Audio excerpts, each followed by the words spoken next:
பிரகலாதன் சொன்னார், எனக்கு ஒரே ஒரு பிரார்த்தனை, வைகுந்தத்திலிருந்து கீழே என்ன பார்த்து, பிரகலாதா போரும் இருந்தது, ஓடிவான்னு ஒரு வார்த்தை சொல்லு, காத்து கொண்டிருக்கிறேன் வைகுந்தத்துக்கு வருவதற்கு.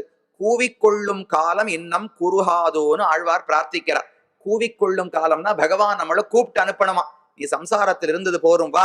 மகாலட்சுமி தாயாருக்கு என் திருவடியை பிடிச்சு பிடிச்சு கை வலிக்கிறது, அவளை விலகி கொள்ள சொல்லுகிறேன், நீ வந்து என் திருவடியை பிடின்னு பகவான் அழைப்பாராம். இங்கிருந்து வைகுந்தத்துக்கு ஜீவாத்மா போனா ஏதோ சின்ன கைங்கரியம் கொடுப்பார்கள்னு தோணும். இந்த கோவில் இருக்கு, கோவிலுக்கு புதுசா ஒருத்தர் வராருன்னு வச்சுக்கோங்களேன், ஏற்கனவே ஒரு 10 வருஷமா கைங்கரியம் என்றவா இருப்பா, அவர்கள் முக்கியமான பொறுப்பில் இருப்பார்கள். புதுசா ஒருத்தர் வந்தா பெரிய கைங்கரியம் எல்லாம் கிடைக்காது. தீப்பந்தம் பிடிக்கிறது, ஏதாவது பாத்திரத்தை எடுத்துன்னு வருது, இல்ல விளக்க நகர்த்தி வைக்கிறது, இதை போல ஏதோ சின்ன கைங்கரியம் தான் கிடைக்கும்.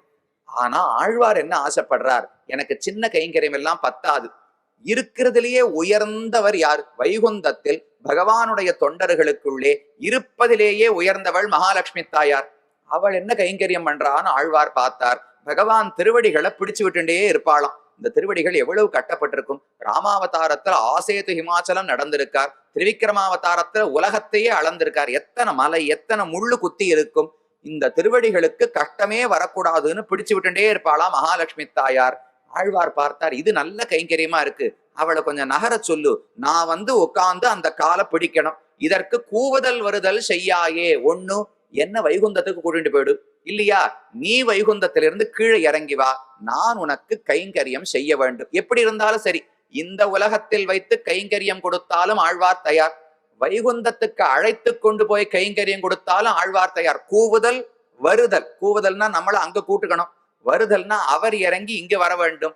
எப்படி இருந்தாலும் எனக்கு சரிதான், கைங்கரியம் கிடைத்தால் போரும்னு ஆழ்வார் பிரார்த்திக்கிறார். அதே விஷயம் பிரகலாதன் சொல்றார், கதா ஆக்வயசே, நீ என்னை எப்போது அழைத்துக் கொள்வாய் என்று காத்து கொண்டிருக்கிறேன். இந்த பிறவி மாறிவிட்டால் இந்த பக்தி இருக்குமான்னு தெரியாது, ஏதோ ஒரு ஆச்சாரியனுடைய அனுகிரகத்தால இந்த பிறவியிலே நல்ல எண்ணம் பிறந்திருக்கிறது, அதனால் என்னை அழைத்துக்கொள்.